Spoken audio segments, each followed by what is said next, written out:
नमस्कार। नेपाल टेलिभिजनको राति 8 बजेको यो समाचार बुलेटिनमा यहाँहरूलाई स्वागत छ। म गोविन्द धिताल र म साथमा छु श्वेता सिन्हा। सुरुमा प्रमुख समाचार।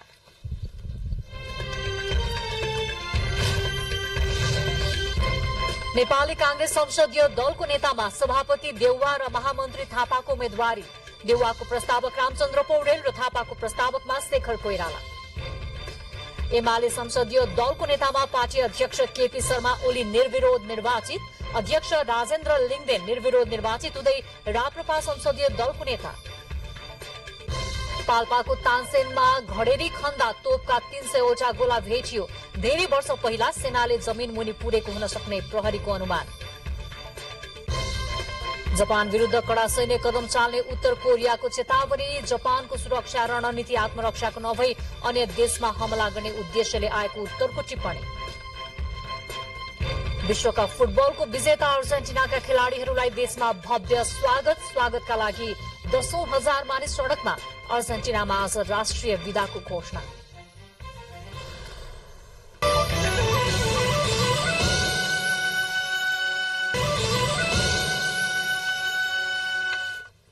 समाचार अब विस्तारमा।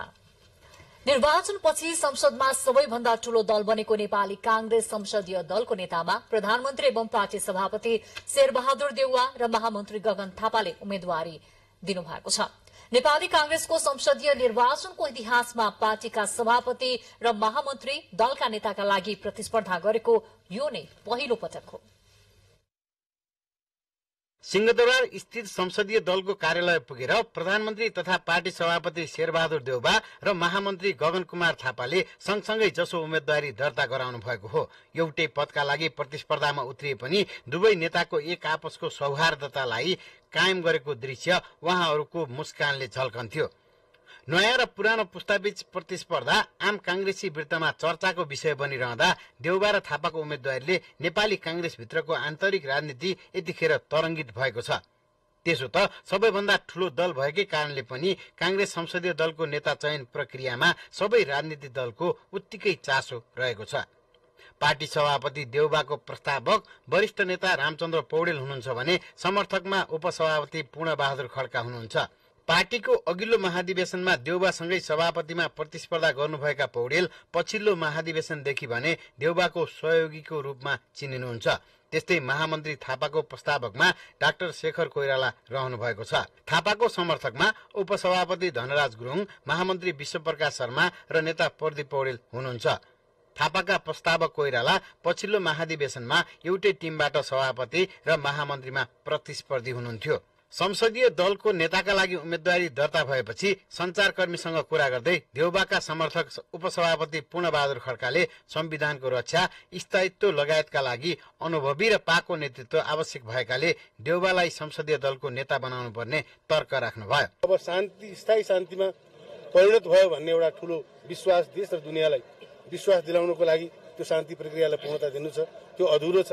त्यो काम समेत र मुलुकको संविधानको रक्षा गर्नु छ। संघीय लोकतान्त्रिक गणतन्त्रको संविधान मार्फत नेपाली जनताले पाएका अधिकारहरूको रक्षासँग जोडिएको छ गठबन्धन र निर्वाचनको परिणाम। त्यसैले यी सबै कुरालाई अगाडि राखेर मुलुकलाई एकताबद्ध पार्ने, राजनीतिक दलहरूलाई एकताबद्ध पार्ने र त्यो अनुभव र त्यो विश्वास हाम्रा आदरणीय सभापति शेरबहादुर देउवाजीले प्राप्त गर्न सक्नु भएको छ। त्यसैगरी संसदीय दलको नेतामा मनोनयन दर्ता गरेपछि महामन्त्री थापाले पार्टीलाई रूपान्तरण र पुस्तान्तरण गर्नका साथै स्थिरता र स्थायित्वको लागि आफूले उम्मेदवारी दिएको प्रतिक्रिया दिनुभयो। पार्टीलाई जीवन्तताका निम्ति यो आवश्यक छ। त्यसकारणले गर्दाखेरि आज नेपाली कांग्रेसको भविष्यसँग, नेपाली कांग्रेससँग भएको आम अपेक्षासँग यो कुरा जोडिएको छ कि हामी निर्वाचित भएर आउने कुरा र त्यसबाट नेपाली कांग्रेसको नेतृत्वमा आएको सरकारबाट आम जनताले अपेक्षा गरेको सुशासन केही परिणाम हो। त्यो सुशासनको लागि र सुखद परिणामका निम्ति नेपाली कांग्रेसको नेतृत्वमा रहेको यो दाबी हो। यसका निम्ति सांसद साथीहरूले आफ्नो विवेकको प्रयोग गर्नुहुन्छ, आफ्नो ब्रह्मलाई सोध्नुहुन्छ। कांग्रेस संसदीय दलको नेताको निर्वाचन बुधबार बिहान हुँदैछ। नेता छान्नका लागि बुधबार बिहान 8 बजेदेखि 10 बजेसम्म कांग्रेस संसदीय दलको कार्यालय परिसरमा मतदान हुँदैछ। नेता देउबाको पक्षमा वरिष्ठ नेता रामचन्द्र पौडेल, उपसभापति पूर्णबहादुर खड्का, विमलेन्द्र निधि, पार्टी प्रवक्ता प्रकाश शरण महत उभिनु भएको छ भने युवा पुस्तामा पार्टी सभापतिमा देउबासँग प्रतिस्पर्धा गर्नुभएका नेता डाक्टर शेखर कोइरालासँगै उपसभापति धनराज गुरुङ, महामन्त्री विश्वप्रकाश शर्मा, नेता प्रदीप पौडेल, चन्द्र भण्डारी, अर्जुन नरसिंह केसी लगायतका नेताहरू उभिनु भएको छ। पार्टी संस्थापन पक्षका उम्मेद्वार देउबा अङ्कगणितका हिसाबले बलियो उम्मेद्वार देखिनु भएको छ।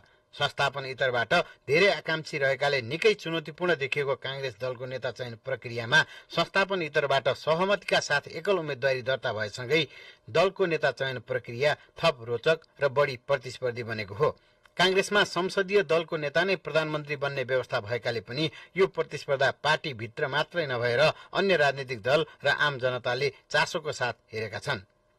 कांग्रेस संसदीय दलको निर्वाचनका लागि प्रत्यक्ष र समानुपातिक प्रणालीबाट निर्वाचित 89 जना सांसदहरू मतदाता रहेका छन्। क्यामेरामा अशोक बस्नेतका साथ केशवराज विष्ट, नेपाल टेलिभिजन। नेपाली कांग्रेसमा संसदीय दलको नेता चयनका लागि निर्वाचनको तयारी हुँदै गर्दा अन्य दुईवटा दलले भने निर्विरोध संसदीय दलका नेता छानेका छन्, जसमा नेकपा एमाले संसदीय दलको नेतामा पार्टी अध्यक्ष केपी शर्मा ओलीलाई चयन गरेको छ। कमलादी स्थित नेपाल प्रज्ञा प्रतिष्ठानमा आज बसेको संसदीय दलको बैठकले अध्यक्ष ओलीलाई दलको नेता चयन गरेको एमाले केन्द्रीय कार्यालयका सचिव डाक्टर भीष्म अधिकारीले जानकारी दिनुभयो। उहाँका अनुसार पार्टी उपाध्यक्ष विष्णु प्रसाद पौडेलको प्रस्ताव र अर्का उपाध्यक्ष सुभाष नेमुवाङको समर्थनमा अध्यक्ष ओली संसदीय दलको नेतामा निर्विरोध चयन हुनुभएको हो। एमाले 78 सीट सहित प्रतिनिधि सभामा दोस्रो ठूलो पार्टीको रूपमा रहेको छ। नेकपा एमालेका अध्यक्ष केपी शर्मा ओलीले निर्वाचनबाट प्राप्त भएको अभिमतले पार्टीको मनोबल उच्च भई आत्मविश्वास बढेको बताउनु भएको छ। प्रतिनिधि सभा र प्रदेश सभाको निर्वाचनमा पार्टीका तर्फबाट निर्वाचित सांसदहरूको सम्मान तथा बधाई कार्यक्रममा अध्यक्ष ओलीले गत मंसिर 4 मा सम्पन्न प्रतिनिधि सभा तथा प्रदेश सभा निर्वाचनबाट आफ्नो पार्टी लोकप्रिय पार्टीका रूपमा विजयी भएको र यसलाई उत्सवका रूपमा लिएको बताउनु भयो। अध्यक्ष ओलीले अहिलेको नतिजाले भोलिको कार्यदिशा बनाउन सहयोग पुगेको पनि स्पष्ट पार्नुभयो। देशको सर्वाधिक लोकप्रिय पार्टीको रूपमा उदाएको छ। यस कुराका लागि हामी खुशियाली मनाइरहेका छौं, उत्सव मनाइरहेका छौं र वास्तवमा आगामी दिनमा महान सफलतातर्फ उन्मुख हुने त्यसका निम्तिको तयारीमा आजैदेखि जुट्ने नयाँ संकल्पका साथ अगाडि बढिरहेका छौं।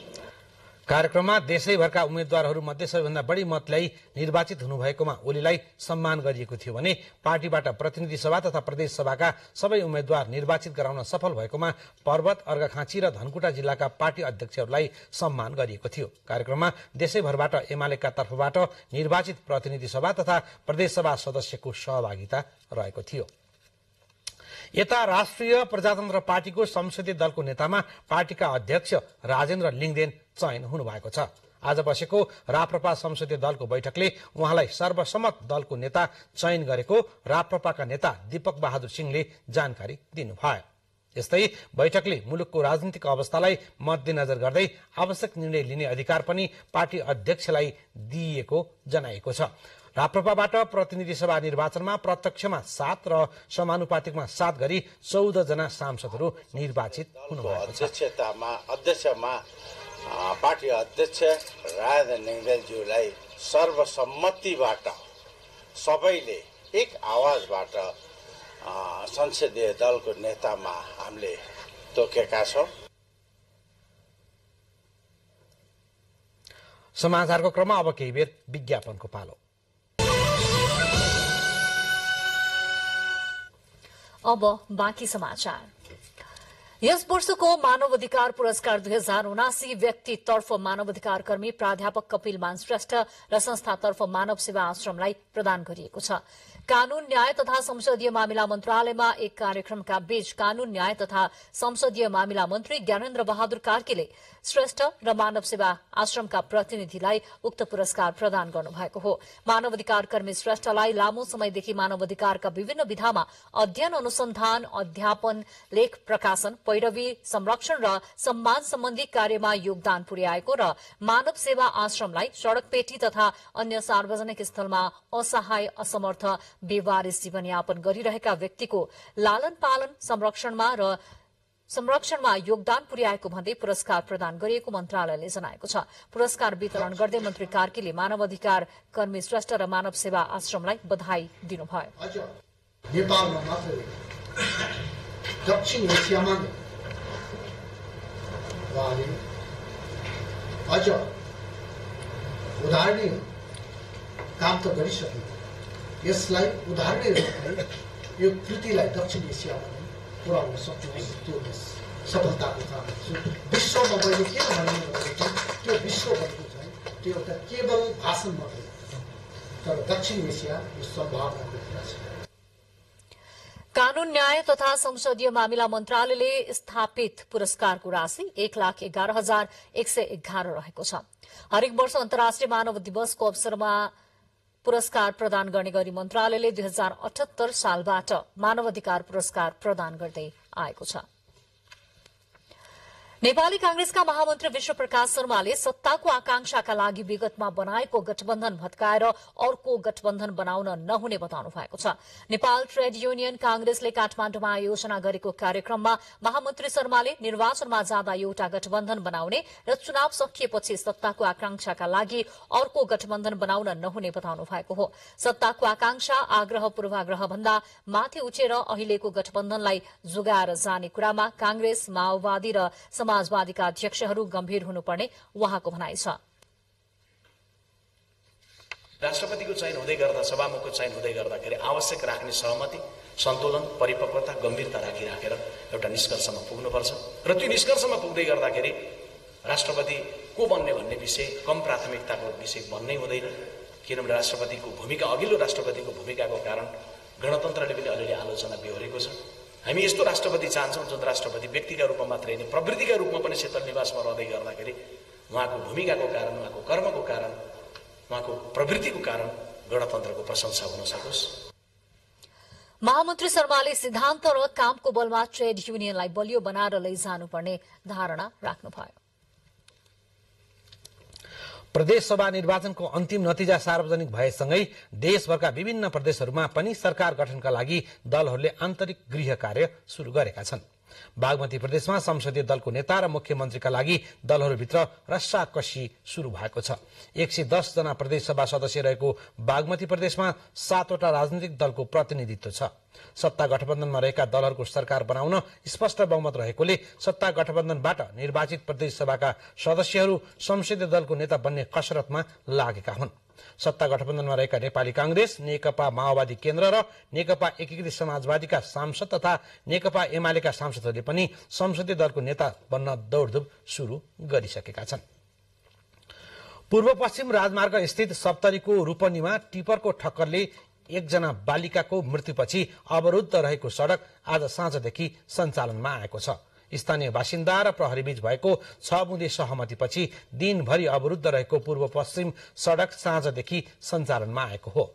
ठक्कर दिने टिपर चालकलाई ज्यान मुद्दामा कार्यवाही गर्ने, सोही क्रममा घाइते भएका सन्तोष यादव र श्रवण यादवको उपचार गर्ने, मृतक परिवारलाई उचित क्षतिपूर्ति उपलब्ध गराउनुपर्ने, समय निर्धारण गरेर मात्रै टिपर सञ्चालन गराउनुपर्ने जस्ता विषयमा पहल गर्न दुवै पक्षबीच भएको सहमतिपछि अवरुद्ध सड़क खुलेको हो। रूपनी गाउँपालिका वडा नम्बर 1 स्थित रूपनी चोकमा आज बिहान टिपरले स्कुल जाँदै गरेकी स्थानीय शंकर यादवकी 12 वर्षीय छोरी रीता कुमारीलाई ठक्करपछि उनको मृत्यु भएको थियो। ठक्करबाट सामान्य घाइते भएकी बालिकालाई टिपर चालकले ब्याग गरेर मारेको भन्दै स्थानीय बासिन्दा आक्रोशित हुँदै प्रदर्शन गरेका थिए। काठमाडौँ उपत्यका कचौरा आकारको छ। वायु प्रदूषण 4 भन्ज्याङ भित्रै रहन्छ, जसका कारण मानिसहरूको फोक्सोमा असर गरिरहेको छ। सबैभन्दा धेरै क्यान्सर फोक्सोकै हुने गरेको छ। यस्तो घातक प्रदूषण रोक्न हालसम्म निष्क्रिय रहिआएको वातावरण विभाग हालै सक्रिय भएको छ, जसका कारण सवारी प्रदूषण जचाउनेहरूको लाइन यतिखेर देख्न सकिन्छ। धुवाँ उडाउँदै मानिसहरूको फोक्सो बिगार्दै गुड्ने गाडीहरू समातिन थालेपछि प्रदूषण जचाउन अझै लाम लाग्ने गरेको छ।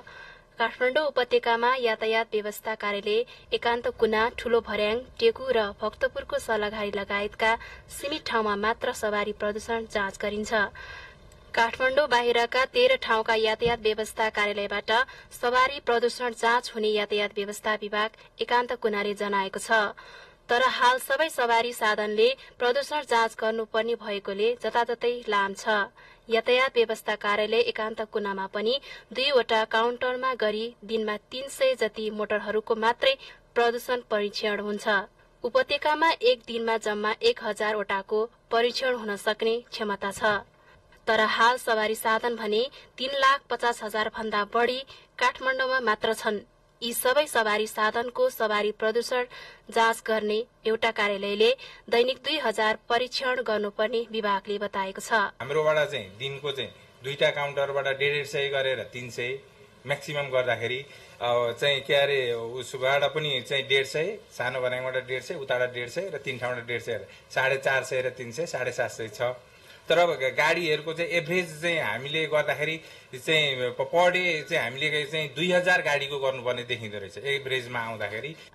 यी कार्यालयको लाइन र भीड़का बीचमा कर्मचारीलाई पानी पिउन समेत फुर्सद देखिन्न भने पार्किङ गर्न समेत नमिलेर कतिपय त फर्किएर जाने गरेका छन्। प्रदूषण जाँच गर्न एक दिनभरि लाइन बस्दा पनि पालो आउँछ आउँदैन भन्नै नसकिने सवारी धनीहरू बताउँछन्। ओभरटेकिङ हुन भएन, लाइन बाई लाइन र छिटो र छरितो भइदिनु भयो क्या। भित्र अब कोही चाहिँ होइन पेपर उहाँमा गाडी पार्किङ राखिराखेको हुन्छ होइन, गाडी पार्किङ राखेको हुन्छ, उहाँ पेपर लिएर जान्छ। एउटा मात्रै कार्यालयमा चाहिँ धेरै गाडीहरू देखिन्छ। त्यो कार्यालयले चाहिँ अब तपाईँको 3-4 ठाउँमा चाहिँ प्रदूषणहरू गरिदिएदेखि हामी जनतालाई चाहिँ एकदम सहज हुन्थ्यो कि भन्ने लाग्छ। हरियो स्टिकर टाँस्दैमा गाडी प्रदूषण मुक्त छ भनेर ढुक्क हुन नहुने विभागले जनाएको छ। आफ्नो सवारी साधनको अवस्था ठिक अवस्थामा राखेर चलाउन पनि विभागले आग्रह गरेको छ। क्यामेरामा शिव पङ्गेनीका साथमा सुमित्रा श्रेष्ठ, नेपाल टेलिभिजन, काठमाडौँ। समाचारको क्रममा केही बेर विज्ञापनको पालो। अब बाँकी समाचार। राष्ट्रपति विद्यादेवी भण्डारी समक्ष नेपालका लागि संयुक्त अरब इमिरेट्स UAE का आवासीय राजदूत तथा संयुक्त गणतन्त्र तान्जेनिया र गणतन्त्र सर्बियाका गैर आवासीय राजदूतले आफ्नो ओहदाको प्रमाणपत्र पेश गर्नु भएको छ। राष्ट्रपति कार्यालय शीतल निवासमा आज आयोजित छुट्टा छुट्टै समारोहमा संयुक्त अरब इमिरेट्सका राजदूत अब्दुल्ला सईद मुबारक जरवाना अल सामसी, तान्जानियाका राजदूत अनिसा कापुफी एम्बेगा र सर्बियाका राजदूत सिनिसा पाभिकले आफ्नो ओहदाको प्रमाणपत्र पेश गर्नु भएको हो।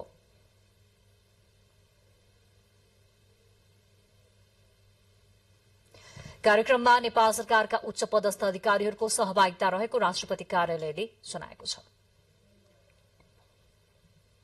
पाल्पामा घडेरी खन्दा तोपका गोलाहरू फेला परेका छन्। तानसेन नगरपालिका 4 गोला खानामा घडेरी खन्ने क्रममा ती गोला फेला परेको जिल्ला प्रहरी कार्यालय पाल्पाका सूचना अधिकारी तथा प्रहरी नायब परीक्षक वीरेन्द्र थापाले बताउनुभयो। अहिलेसम्म 300 गोला फेला परेका छन्, अझै भेटिने क्रम रहेको उहाँको भनाइ छ। गोला भेटिएको जग्गा पाल्पा स्थित नेपाली सेनाको हो। सोही ठाउँमा सेनाले पाहुना घर निर्माणका लागि घडेरी खनिरहेको छ। नेपाली सेनाले धेरै वर्ष पहिला जमीन मुनि पुरेको गोलाहरू अहिले फेला परेको हुन सक्ने प्रहरीले जनाएको छ। राहदानी विभागले आजदेखि 3 बजेपछि मात्रै राहदानीको अनलाइन फर्म खुल्ने गराएको छ। दैनिक 11 बजेदेखि राहदानीका लागि अनलाइन आवेदन दिन मिल्ने व्यवस्था गर्दै आएको, तर एकैपटक धेरै चाप पर्न गई वेबसाइटको पेज खुल्न समय लाग्ने र हाई ट्राफिक भोल्युम भन्ने म्यासेज देखाउने गरेपछि 3 बजेदेखि मात्रै खुलाउने गरेको विभागको भनाइ छ। ई पासपोर्ट बनाउने सुविधा जिल्ला जिल्लामा पनि छ, तर धेरै मानिसहरूले फुर्सदको समयमा ई पासपोर्ट नबनाउने र इमर्जेन्सी ई पासपोर्ट बनाउनको लागि राहदानी विभाग त्रिपुरेश्वर आउने गरेका छन्। यहाँ दैनिक यसरी नै सयौंको भिड लाग्ने गरेको छ। धेरै नयाँ पासपोर्ट बनाउने, केही पुरानो पासपोर्टलाई नवीकरण गर्ने तथा हराएको पासपोर्ट बनाउने। तर भिड भने अचाकली छ। यो भिड आजको मात्रै पनि होइन, वर्षौंदेखिको हो। 3 दिनमा राहदानी बनाउने भनिए तापनि अनलाइन फारममा 1 महिनापछिसम्मको फोटो खिच्ने समय राख्दा छिटो पासपोर्ट वितरण गर्न नसकिएकोले अहिले 3 दिनसम्मको मात्र फारम भर्ने व्यवस्था मिलाइएको विभागले जनाएको छ। अबदेखि 3 बजेपछि मात्र अनलाइन फारम भर्न सकिन्छ।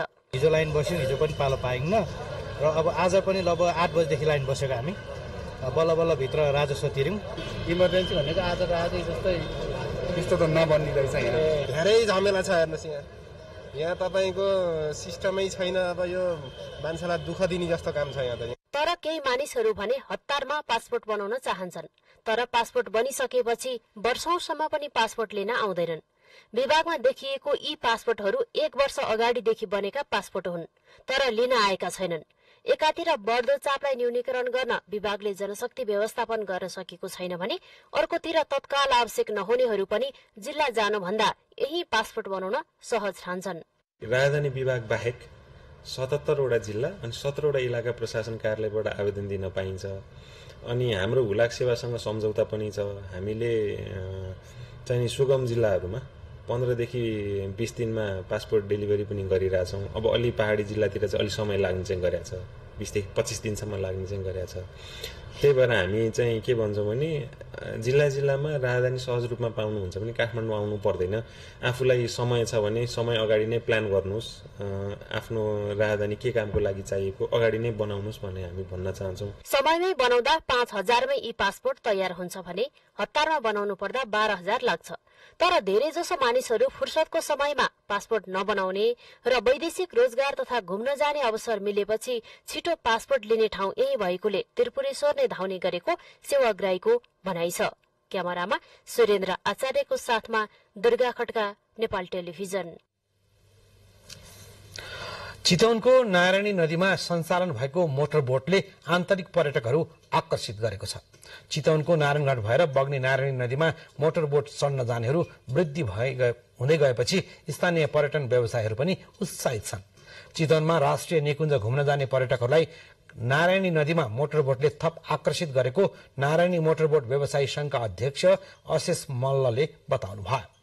नारायणी नदीमा मोटर बोट चढ्न दैनिक 1000 को हाराहारीमा पर्यटकहरू आउने गरेको उहाँको तथ्याङ्क छ। नारायणी नदीमा हाल 23 वटा मोटर बोट सञ्चालनमा रहेका छन्।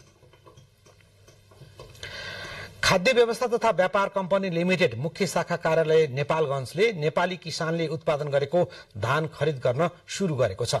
कम्पनीको नेपालगञ्ज कार्यालयले यस वर्ष 25,000 क्विन्टल धान खरिद गर्ने लक्ष्यका साथ कार्यालय परिसरमै धान खरिद गर्न शुरू गरिएको कम्पनीका कार्यालय प्रमुख रामशरण लामिछानेले जानकारी दिनुभएको छ। गत वर्षको जस्तो भीडभाड र अव्यवस्थित अवस्था आउन नदिन स्थानीय पालिकाले दिएको सिफारिसको आधारमा एक किसानको 30 क्विन्टलसम्म धान खरिद गर्ने गरिएको कार्यालय प्रमुख लामिछानेले जानकारी दिनुभयो। हामीले प्रत्येक दिन चाहिँ लगभग 10 जना किसानहरूलाई चाहिँ पालो दिएका छौँ। दर्ता गराउँदाखेरि नै उहाँहरूलाई चाहिँ 10 जनालाई चाहिँ तपाईँहरूको 5 गते 6 गते भनेर दर्ता नम्बरको आधारमा हामीले उहाँहरूलाई डेट तोक दिएका छौँ। त्यसकै डेटको आधारमा उहाँहरू आउनुहुन्छ।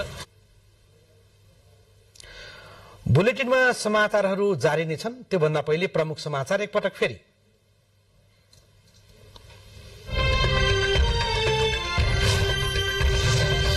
नेपाली कांग्रेस संसदीय दलको नेतामा सभापति देउबा र महामन्त्री थापाको उम्मेदवारी। देउबाको प्रस्तावक रामचन्द्र पौडेल र थापाको प्रस्तावकमा शेखर कोइराला। एमाले संसदीय दलको नेतामा पार्टी अध्यक्ष केपी शर्मा ओली निर्विरोध निर्वाचित। अध्यक्ष राजेन्द्र लिङदेन निर्विरोध निर्वाचित हुँदै राप्रपा संसदीय दलको नेता चयन। पाल्पाको तानसेनमा घडेरी खण्डा तोपका 300 वटा गोला भेटियो। धेरै वर्ष पहिला सेनाले जमिन मुनि पुरेको हुन सक्ने प्रहरीको अनुमान। जापान विरुद्ध कड़ा सैन्य कदम चाल्ने उत्तर कोरियाको चेतावनी। जापानको सुरक्षा रणनीति आत्मरक्षाको नभई अन्य देशमा हमला गर्ने उद्देश्यले आएको उत्तरको टिप्पणी। र विश्वकप फुटबल विजेता अर्जेन्टिनाका खेलाडीहरूलाई देशमा भव्य स्वागतका लागि 10,000 मानिस सडकमा। अर्जेन्टिनामा आज राष्ट्रिय विदाको घोषणा। पृथ्वी राजमार्गमा आज भएको सवारी दुर्घटनामा 1 जनाको मृत्यु भएको छ भने अन्य 11 यात्रु घाइते भएका छन्। दादिङको गजुरी गाउँपालिका स्थित पृथ्वी राजमार्गको बिहानी पम्प भन्ने स्थानमा काठमाडौँबाट मोगलिङतर्फ जाँदै गरेको माइक्रो बस र विपरीत दिशाबाट आउँदै गरेको बस एक आपसमा ठोकिँदा दुर्घटना भएको हो। माइक्रोमा सवार महिला यात्रुको दुर्घटनामा परि निधन भएको हो। दुर्घटनाका घाइतेलाई गजुरी स्थित सामुदायिक अस्पतालमा उपचार गरी गम्भीर घाइतेलाई थप उपचारको लागि काठमाडौँ ल्याइएको छ। दाङमा माटो परीक्षण बिना नै रासायनिक मल प्रयोग गर्दा माटोको उर्वरा शक्ति घट्दै गएको छ। जिल्लामा माटो परीक्षण गरेर आवश्यक मात्रामा मल प्रयोग गर्नुको सट्टा आफू खुशी रासायनिक मल प्रयोग गर्दा माटोको उर्वरा शक्ति घट्दै गएको कृषि ज्ञान केन्द्र दाङले जनाएको छ।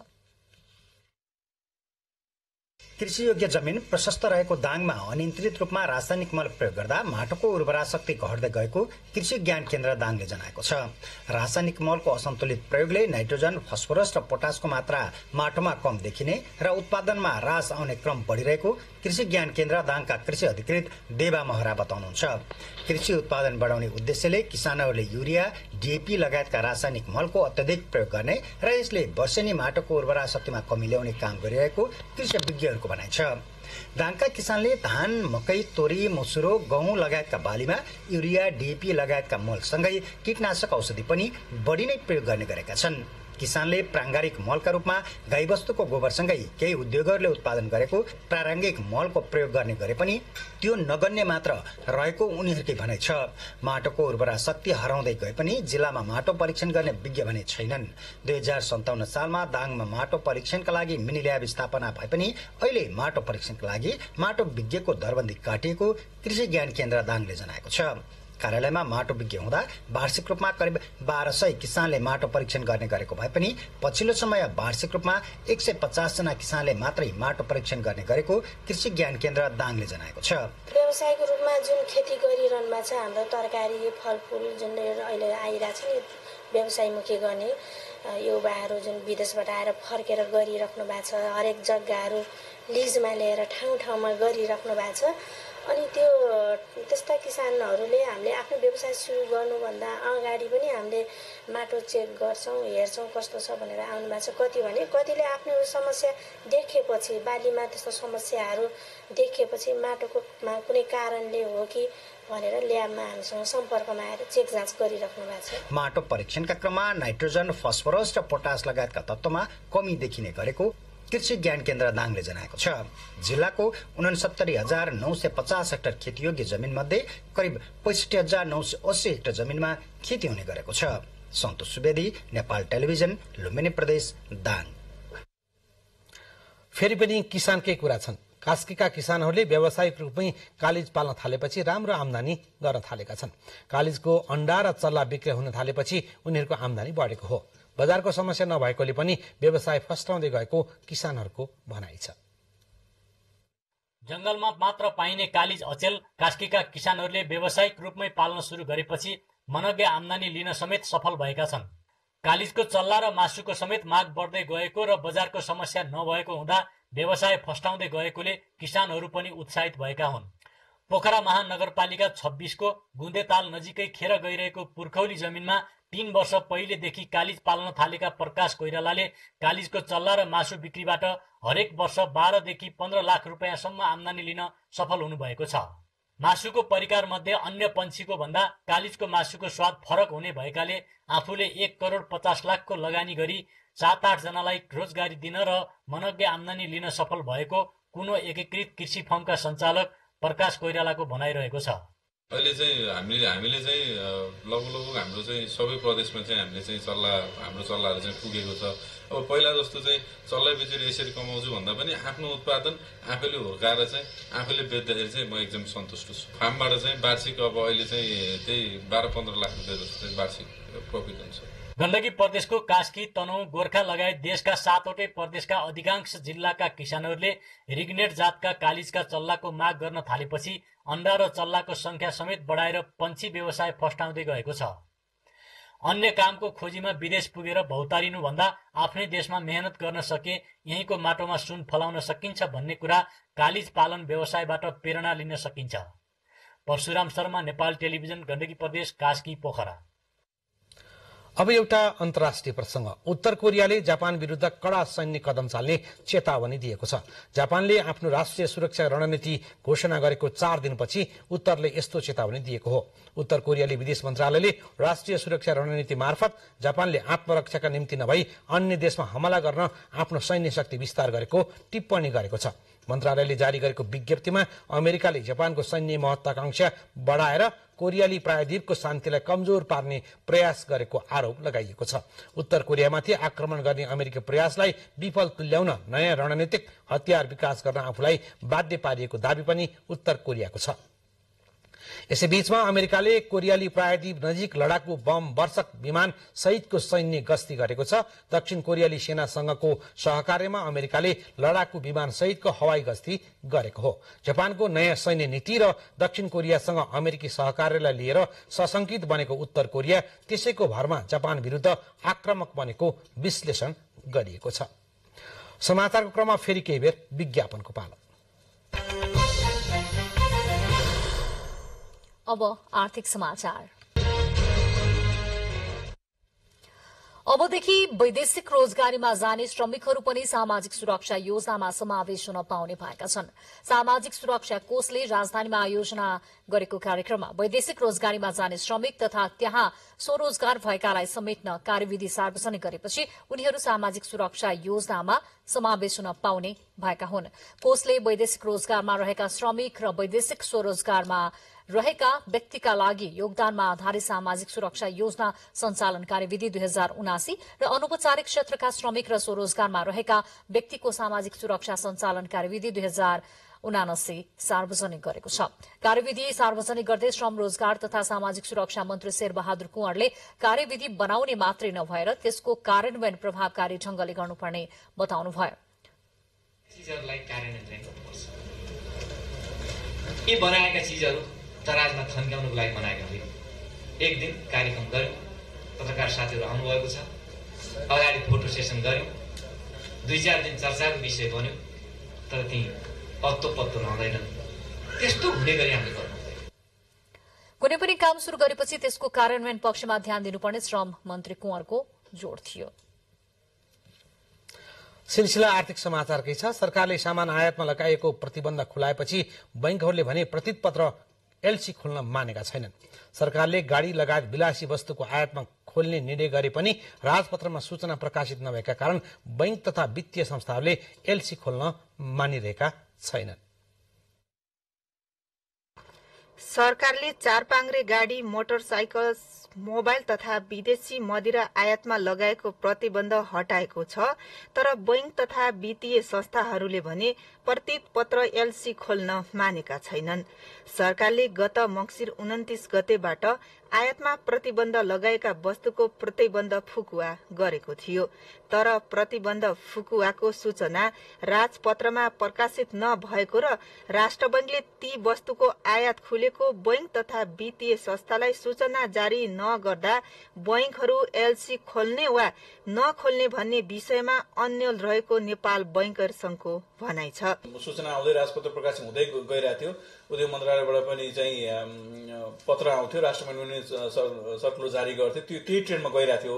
अब यो पालि पनि त्यस्तो आउला कि भन्ने हिसाबमा चाहिँ सायद त्यो प्रतीक्षामा रहनु भएर अलिक सजगता अपनाउनु भएको मात्रै होला।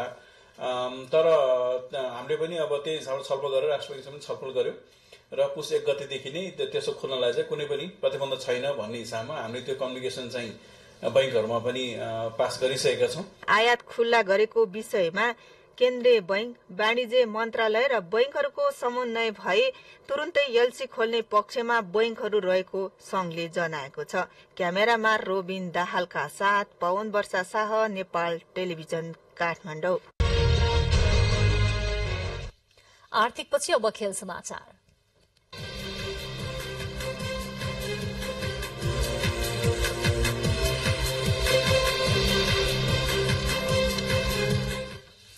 विश्वकप फुटबल 2022 को विजेता अर्जेन्टिनाका खेलाड़ीहरूलाई ब्युनस आयर्समा भव्य स्वागत गरिएको छ।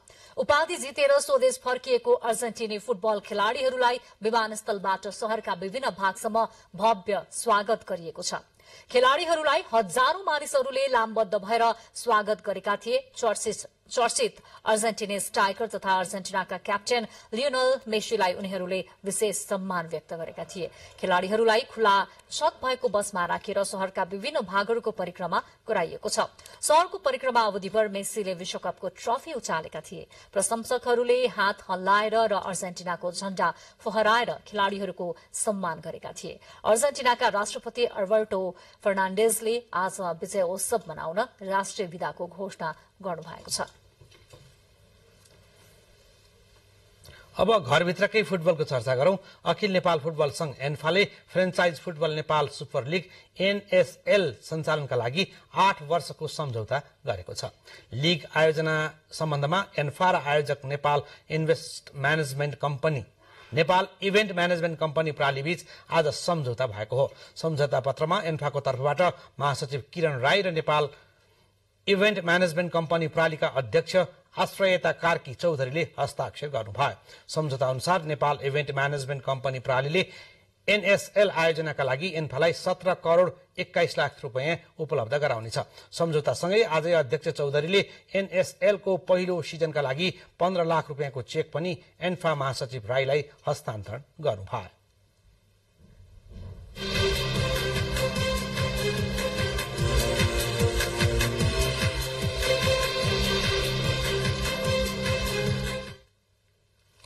अब खेलकुदपछि मौसम। नेपालमा तत्कालै वर्षा र हिमपात हुने सम्भावना नरहेको जल तथा मौसम विज्ञान विभागका मौसम पूर्वानुमान महाशाखाले जनाएको छ। पश्चिमी न्यूनचापीय प्रणालीको असर नदेखिएको हुँदा यो वर्ष गत वर्षहरूको भन्दा चिसो कम हुने मौसमविदको पूर्वानुमान छ। काठमाडौँ उपत्यकाको हालको तापक्रम 6.4 डिग्री सेल्सियससम्म पुगेको छ, तर यसै समयमा गत वर्ष 3.2 डिग्री सेल्सियससम्म पुगेको थियो। मौसम पूर्वानुमान महाशाखाले यसपालि गत वर्षको जस्तो चिसो नहुने पूर्वानुमान गरेको छ। यसको मुख्य कारण पश्चिमी न्यूनचापीय प्रणालीको असर नेपालमा नदेखिनु महाशाखाको तर्क छ। गएको वर्षभन्दा यो वर्ष चाहिँ अलिकति तापक्रम चाहिँ बढी भएको छ। यो हुनुको कारण चाहिँ हाम्रो चाहिँ लास्ट इयर चाहिँ पश्चिमी वायुको कारणले गर्दाखेरि चाहिँ वर्षा भइरहेको अवस्था छ। यो वर्ष चाहिँ अहिलेसम्म त्यस्तो उल्लेखनीय वर्षा चाहिँ भएको अवस्था छैन। त्यही भएकोले पनि यो जाडो चाहिँ खासै गत वर्षको भन्दा पनि अलिकति तातो चाहिँ बढेको अवस्था नै छ अहिलेको तापक्रम हेर्दाखेरि चाहिँ। तर महाशाखाले तराईको क्षेत्रमा बिहानीको समयमा हुस्सु कुहिरो लाग्ने तथा मध्याह्न समयमा क्रमिक रूपमा सुधार हुँदै जाने जानकारी दिएको छ। काठमाडौँमा भने बिहानी पख पातलो हुस्सु देखिए तापनि दिउँसो केही दिनसम्म घाम लाग्नेछ। हालको चिसो बढ्नुको कारण ऋतुगत क्रमिक रूपमा परिवर्तन हुनु रहेको महाशाखाको भनाइ छ। चिसो बढ्दै जाने भए तापनि वात्तै भने नबढ्ने मौसमविदहरू बताउँछन्। तर चिसोबाट बच्न आम मानिसलाई तातो लुगा लगाउने र बच्चा तथा वृद्ध वृद्धालाई जोगाउन पनि विज्ञहरूले सुझाव दिएका छन्। क्यामेरामा प्रद्युम्न मिश्रको साथमा मानवी बानिया, नेपाल टेलिभिजन, काठमाडौँ। अब मौसम सम्बन्धी थप जानकारी। देशको पहाड़ी भूभागमा आज राति आंशिकदेखि सामान्य बदली रही बाँकी भूभागमा आंशिक बदलीदेखि मौसम सामान्यतया सफा रहनेछ। मौसम पूर्वानुमान महाशाखाका अनुसार काठमाडौँमा आज राति न्यूनतम तापक्रम 6 र 8 तथा भोलि दिउँसो अधिकतम तापक्रम 19 र 21 डिग्री सेल्सियसका बीच रहने अनुमान गरिएको छ। अब मौसम सम्बन्धी थप विवरण।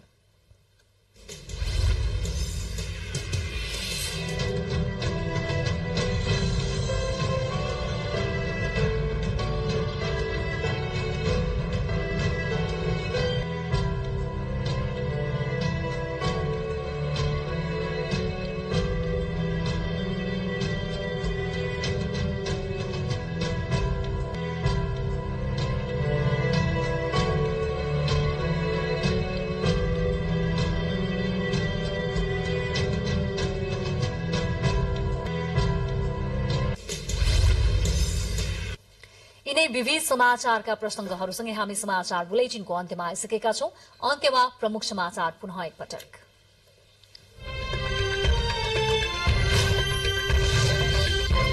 नेपाली कांग्रेस संसदीय दलको नेतामा सभापति देउवा र महामन्त्री थापाको उम्मेद्वारी। देउवाको प्रस्तावक रामचन्द्र पौडेल र थापाको प्रस्तावकमा शेखर कोइराला। एमाले संसदीय दलको नेतामा पार्टी अध्यक्ष केपी शर्मा ओली निर्विरोध निर्वाचित। अध्यक्ष राजेन्द्र लिङदेन निर्विरोध निर्वाचित हुँदै राप्रपा संसदीय दलको नेता। पाल्पाको तानसेनमा घडेरी खन्दा तोपका 300 वटा गोला भेटियो। धेरै वर्ष पहिला सेनाले जमिन मुनि तोप पुरेको हुन सक्ने प्रहरीको अनुमान। जापान विरूद्ध कड़ा सैन्य कदम चाल्ने उत्तर कोरियाको चेतावनी। जापानको सुरक्षा रणनीति आत्मरक्षाको नभई अन्य देशमा हमला गर्ने उद्देश्यले आएको उत्तरको टिप्पणी। विश्वकप फुटबल विजेता अर्जेन्टिनाका खेलाड़ीहरूलाई देशमा भव्य स्वागतका लागि 10,000 मानिस सड़कमा। अर्जेन्टिनामा आज राष्ट्रिय विदाको घोषणा। हवस् त समाचार अहिलेलाई सकिएको छ। हामी सबैलाई बिदा दिनुहोस्। नमस्कार।